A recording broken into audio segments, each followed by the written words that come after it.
has sent him a cease and desist letter asking for all the royalties back from that book. Tony Schwartz, thanks for being here. Thank you for having me.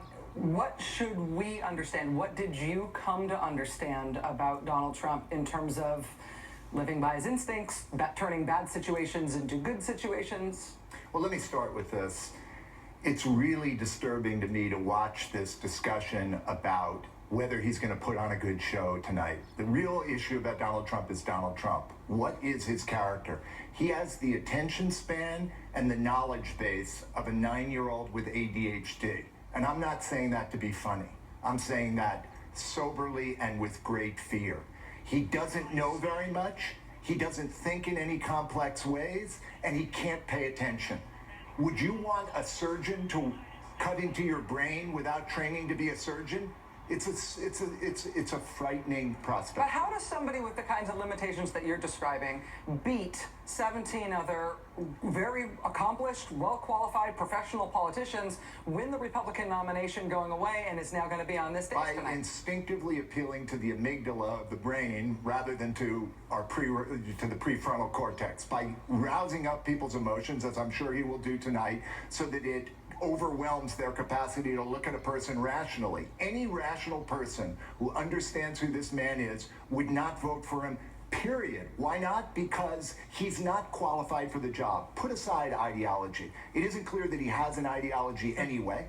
So the whole issue to me is, what is this man's character, and is it reasonable to have him as president of the United States? I think that is one very, very important conversation. The other very important conversation is, how did he get this far, if that is true? And you're talking about having a specific kind of emotional appeal, about having an instinctive understanding of how to mount that appeal. But honestly, what we're expecting tonight from his speech is a pretty workmanlike Republican speech, which puts a pretty mainstream cast on some of the more extreme policies that he's proposed. And it's not an emotional thing. No, here's what I would say about that speech. Ignore it. Ignore it. This man has told us already that he has not changed from who he was when he was 7 years old. So what's the difference if he gets on TV and reads a speech that was written by someone else off of a teleprompter? It has no bearing on who he is. But if that's what he's going to have to do from here on out, right? He's going to have to go to the debates. He's going to have to give this speech tonight. He's going to have to continue to campaign for president. And if he becomes president, he's going to have to do president and stuff, including giving speeches on topics that he, to your point, may or may not understand. The question is whether or not the limitations that you're describing preclude him from ascending to the job itself. And I don't think the American public has decided that's true. I don't think the verdict is in, and I wouldn't be here talking to you if I thought the verdict was in. I'm here because I'm trying to raise the warning. He's successfully muzzled every single person, so far as I know, but me, who knows him really well over the past 25 years, by getting them to sign severe non-disclosures. He started with me before there was that in his head. I'm able to go out and do this, and I need to do it so that before this happens, we can be saved from somebody who is going to...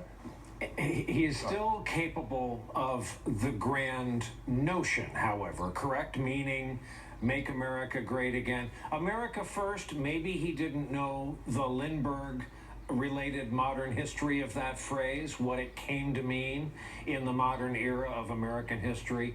But things like make America first, things like NATO will help you if you're paid up, if we're good with your financials. Let's face it, he's a good salesman. I mean, that's the number one thing he does. And it was interesting that you were saying earlier that Ted Cruz likes being a villain. Donald Trump likes being a villain. Donald Trump has said, any publicity is good publicity. His deepest need, this is what I experienced being with him. His deepest need is to be noticed in every moment. Notice good, notice bad, it doesn't matter. Notice me, notice me, notice me. That's where his attention is. In an incredibly complex world. We don't want the President of the United States to be thinking all the time about how to get attention. That's what he does. Is it true that he chose you to write The Art of the Deal after you wrote an incredibly negative journalistic profile? Yeah, I'm so glad you asked me. That's a perfect example of that. I wrote a piece about how he was trying to harass tenants in a rent-control building out of the building so he could convert it into a luxury condominium. We put that piece on the cover of New York Magazine. The picture was an illustration of him looking like a thug. He was sweating. It was unshaven. He loved it. He loved it. He wrote me a fan letter. He put it up on his wall. How does that make sense? Because he was on the cover. Exactly. And at that point, he hadn't been on that many covers, but it's still critically important to him. So it's the old press agent's adage, as long as you spell my name right. Yeah, absolutely. And, you know, he's done a great job. He is a bully. That's the point. He's a bully. And what he does is he substitutes for knowledge intensity. He keeps saying it and saying it and saying it in a small number of words in a society that builds itself around sound bites. It works. It's scary to think that, but it's true. As they were wrapping up the New York Times interview, they put out their transcript today. Here was the question for Donald Trump. What do you think people will take away from this convention? What are you hoping? Answer, the fact that I'm very well liked. Yeah. And by the way, second best would be I'm not very well liked, but you noticed me. Wow.